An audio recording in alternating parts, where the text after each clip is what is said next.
In 1960, one American spy flight changed the Cold War in a matter of hours. What began as a secret mission over Soviet territory ended with a pilot captured, Washington embarrassed, and Moscow suddenly holding proof of something the United States had tried to deny.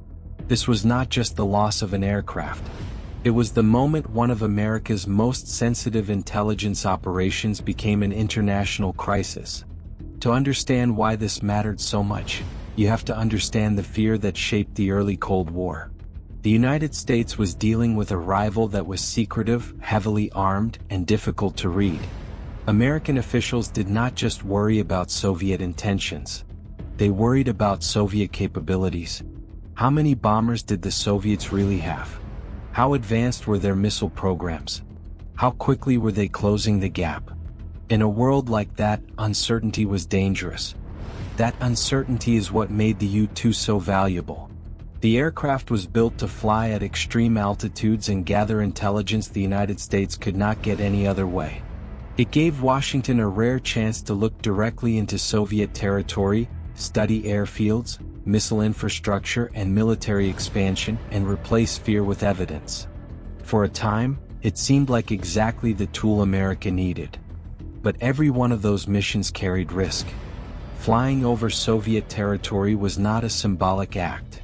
It was a direct challenge to Soviet control, secrecy, and prestige. As long as the aircraft stayed out of reach, the United States kept its advantage. But if one of those flights failed, the consequences would go far beyond intelligence. It would become political, diplomatic, and public. That is exactly what happened on May 1, 1960. Francis Gary Powers, a CIA pilot flying a U-2 reconnaissance mission, entered Soviet airspace on a mission of extraordinary sensitivity. The aircraft had been sent to collect intelligence deep inside the Soviet Union. But this time, the mission did not end the way Washington expected. Soviet defenses responded, and the aircraft was brought down before it could escape. The shock was immediate, but at first the United States believed it could still control the story. Washington tried to present the aircraft as a weather research plane that had gone off course. That explanation might have worked if the pilot had died and the wreckage had been destroyed. But the Soviets had both. Powers survived. And Moscow had enough of the aircraft's remains to prove exactly what had happened. That changed everything. What had been a covert intelligence mission instantly became an international humiliation. The United States had been caught conducting direct aerial espionage over Soviet territory, and the Soviet Union was now in a position to expose both the mission and the attempted cover story. The issue was no longer just surveillance. It was credibility, it was trust, and it was power. The timing made the damage even worse. The incident happened just before a major summit involving the United States and the Soviet Union. Instead of easing tensions, the crisis hardened them. Khrushchev used the moment to pressure Washington publicly, and the diplomatic atmosphere shifted almost immediately. A single aircraft had managed to trigger consequences at the highest level of global politics. And yet the downing of the U-2 did not prove that the program had been a mistake. In a strange way, it proved the opposite.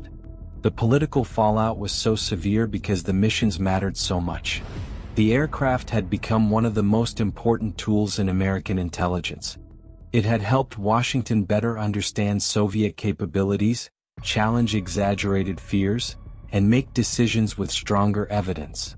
The crisis exposed the danger of the missions, but it also confirmed their strategic importance. The real lesson of the U-2 incident was not that intelligence had failed. It was that the Cold War had entered a stage where information itself had become a battlefield. Nations were no longer competing only with armies and missiles. They were competing through visibility, surveillance, and the ability to understand the other side before the other side could act.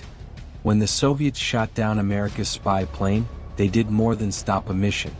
They revealed how central espionage had become to the struggle between two superpowers.